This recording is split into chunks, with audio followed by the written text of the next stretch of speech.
Hi friends, வணக்கம். ஆடி வெள்ளியே நான் குலதெய்வ கோயிலுக்கு போயிட்டு வந்து வீட்டில் பூஜை போட்டுடலான்னு முடிவு பண்ணிட்டேங்க.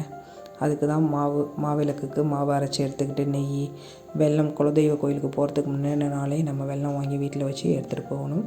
வீட்லேயும் பூஜை செய்யறதுக்கான எல்லாமே எடுத்து வச்சுருக்கேன். புடவை வச்சு படைக்கிற பழக்கம் உண்டு.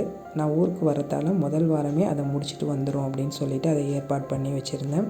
குலதெய்வ கோயிலுக்கு போயிட்டு வந்து நம்ம அந்த பூஜையை செஞ்சிடும் அப்படின்னு நினச்சிட்டு தான் குலதெய்வ கோயிலுக்கு வந்துட்டு வீட்டுக்கு போயிட்டோங்க. இது குலதெய்வ கோயிலில் மாவிளக்கு போட்டு குலதெய்வத்திட்டேருந்து மண் எடுத்துகிட்டு வந்தாச்சு. இப்போ வீட்டுக்கு படைக்கிறதுக்காக மாவிளக்கு போட்டு வீட்டில் பூஜை செய்கிறோங்க.